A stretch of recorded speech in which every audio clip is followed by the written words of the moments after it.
Struggling to find the best grow setup for your needs? You're in the right place. Let's break down the top 3 grow styles so you can find the one that fits your lifestyle best.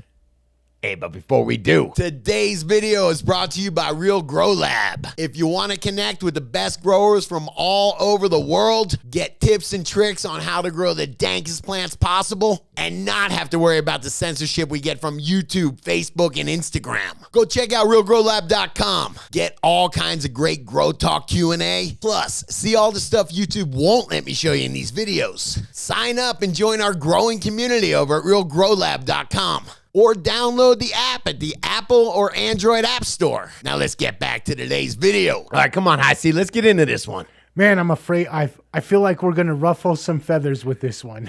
No way, man. There's all sorts of different personalities. What have I been saying? I've been doing this, I don't know, it's been 25 or 30 years. I stopped counting, but you want to try different things. So all of these are very interesting. All these grow styles we're going to talk about are real interesting, and I hope you'll try each one of them in your career, at least once or twice. All right, so let's jump into the first one. Yeah. And this is the one that I feel like is the most dogmatic. I feel like when I meet this type of grower, it's almost a religion for them. Absolutely. Well, it's organics, right? Organics is listening to the earth, or at least using natural components. It's using the earth cycling the way that it's done for millions and millions of years. Isn't it billions of years? But yes, things drop on the ground, microbes decay them and break them down, take the nutrient, and that's what feeds the plants again. And it's this beautiful ecosystem. I love it. It's absolutely gorgeous. I could do it outside. It's really hard for me to do inside and still come up with big, giant, dank buds. So that's what I was going to ask, actually. A lot of the organic growers that I know, yeah, they still tend to grow inside. Some of them grow out in a greenhouse. You said that it's not as easy to get the same results inside. How come? Yeah, I mean, because your soil is the battery when it comes to organics. You want a big battery. You always see people growing in at least a 10-gallon container indoors, a lot of times 20 or even larger. And yeah, the idea is that you have all these components that slowly need to be broken down by microbes, the same way it's been done for billions of years with earth. Plant material is grown, it falls down to the ground, microbes break it down, and they feed it again and again and again. So it just keeps on taking a little bit of external inputs, and it's this ecosystem that works great out in nature. I'm not great at making that work in my little grow over there. I prefer a little bit more control. My question would be, because I have seen Cat grows outdoors sometimes and he grows organic, and he's got like a 10 or a 20-gallon container. That seems like a lot of resources to just grow one plant in. It requires a much larger container. I think it's 10-gallon containers, the minimum that I've seen with organics, sometimes 20 or bigger. And yeah, it's this battery, but it's not intense. It's slowly charging and slowly releasing, and every now and again you got to give it a little more charge. So my maybe misconception, I look at organic growing, I've never done it before. It's kind of intimidating to me, but I've also heard that it's more hands off. You don't have to be as involved with it. But it looks scary to me. Organic molecules are really big molecules. They need to be broken down into this plant available, the ionic form, and that's where the microbes come into play. So the microbes are going to consistently break this down. So what do? You got to add a little bit more components to it, and then you just basically got to feed the microbes, maybe a compost tea, maybe recharge. But the idea is just keep them, they call it nutrient cycling, where it keeps on cycling the nutrients. So it is pretty hands-off once you get your recipe, once you get things dialed in. Shout out to Jeremy at Build the Soil. He's a great resource for this kind of stuff. But it does take an understanding of what's going on. And then because you have to take things that aren't in a plant available form, organic components aren't plant available. These big long chains, and they have to be broken down by microbes and made into this plant available form. So if you see a deficiency and you say, boy, I wish I could fix that now, it's going to take a little delayed reaction. You're putting things in, they have to be broken down, they have to be uptaken. So it is a bit of a delayed reaction. Going to take you a little bit. I think it would take a little bit to get really good at growing organics indoors, but I think once you got it, you got it. Okay, and then this is where we're going to start a bunch of fights in the comments. I've heard people say that organic, the reason that they prefer it is it's got a more rich, flavorful, more aroma. I'm wondering, because I've also smoked some synthetic. That was great. So what's going on there? What's your opinion on that? Absolutely. Keeps things in balance. When nature is doing the mining of nutrients for you, very easy. Nature keeps it in balance. You're going to get something that's, you got great flavor coming in. You're going to have tons of microbial activity.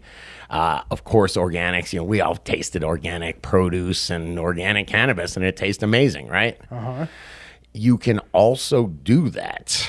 You don't just need to do that organically. For me, that's a balance thing. That's letting nature balance the plant, and it's take up the inputs, and that's why you're getting a really high quality plant there. If you're comparing that to somebody that just threw a bunch of salts on there at 1200 ppm, and you're just getting a completely out of balance big giant plant that didn't have a chance to develop all those secondary metabolites, was just using the instant available nutrients to photosynthesize, of course you're going to get a lesser quality product. But I have some friends, man. Shout out to Jaron, my buddy at 5'8". He's got the best weed. He's probably got the best weed I've ever smoked, man. And he's using a bunch of synthetics and soil microbes. Okay, so let's talk about synthetic and the next style of growing. And this is kind of what you do. Maybe it's not all synthetics. It's organic, I think you've called it. Yeah, just because you're using, and synthetics means that it was made in a laboratory. It's a salt-based nutrient is what it means. Instead of having organics, which are these giant molecules and they have to be broken down by microbes and processed into this plant-available form, the chemists figured out, 150 years ago, that they could just make it in this plant-available form, bypass all the microbes and just hit the roots. It sounds good, until we talk about that out of balance plant we were just talking about there. Okay. Now this is almost how you grow. You're not completely synthetic. You do mix in some soil microbes. Sure. But for people that aren't using microbes yet, they're just feeding in. What's the pros of using synthetic nutrients? Instant availability. You can correct a problem very quickly with synthetic nutrients, or mineral-based nutrients, you could call them. But say that you have a nitrogen deficiency. They're very easy to see. Your color green is getting lighter. Nitrogen's a super mobile nutrient. If you pour something, if you give it a little bit of nitrogen that day, you come back 24 hours later, you're going to see them green up. You're going to see the plant just immediately uptake that nitrogen, that synthetic nitrogen. If you do that with something organic, the plant has to, the microbes have to break that the nutrients down or the organic components down. Could take weeks rather than 24 hours. Yeah. I mean, there's some things you can do to, there's some fast-acting organic components, but just the concept of organics is it's this slow release. It's this time release, and it's beautiful. It's really cool. Huge respect for organic growers, and they do come up with some absolutely great cannabis, and without a lot of work. It does make me be like, oh, it's pretty cool. But I have seen to the argument of synthetics, I have seen some like beastly plants grown with synthetics.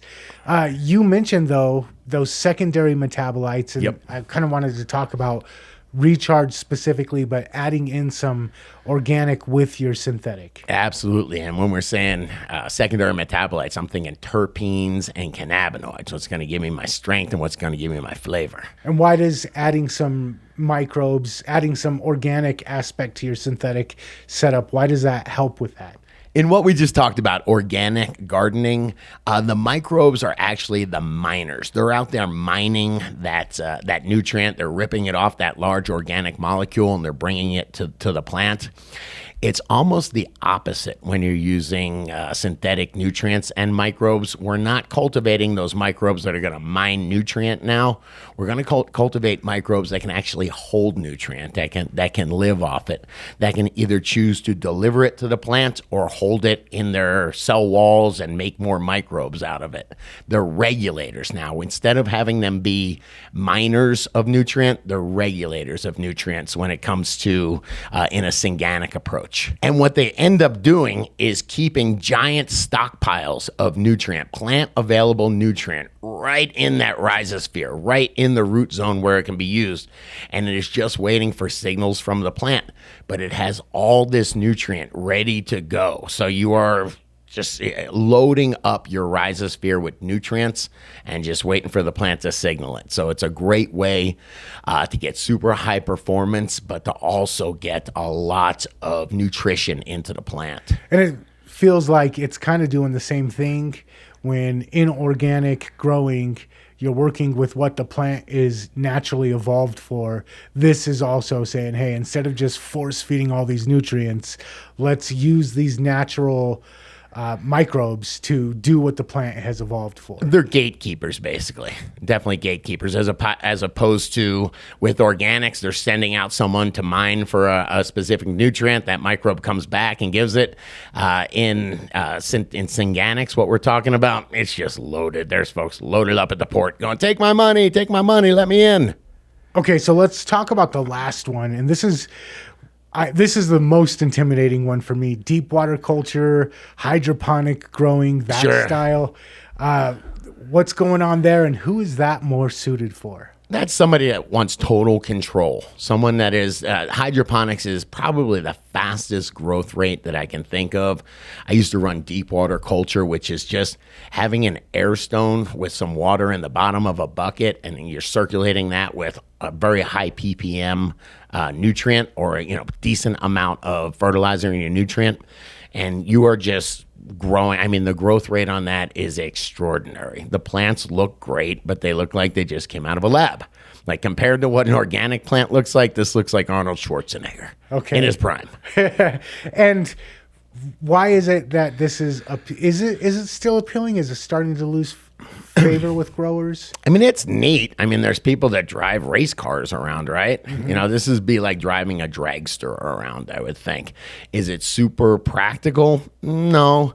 As long as everything runs perfectly, you're going to be fine. As long as no air stones clog up, as long as no water pump stops, as long as you don't accidentally let a reservoir go dry.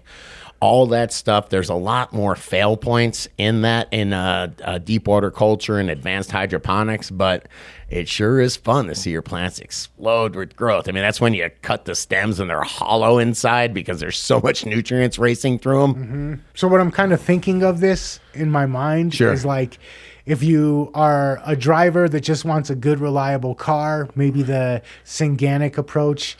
If you're a driver that really wants like that pristine driving experience, a classic car, maybe the organic approach. Sure. But if you want that like dragster car that you mentioned, the hydroponics, but you're probably going to be in the auto shop all the time fine-tuning it. Some people love that. What do they call them? Tuners, right? Some people have their garage loaded with tools and are constantly tinkering. That was me back in the day. I couldn't wait to get a new air pump or a new blower or something like that.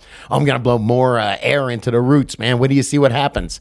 And it is neat. You can see, it's very much like building a car engine. It is. Hey, that is just me. My favorite grow style is a blend between organics and synthetics, hydroponics. But what about you?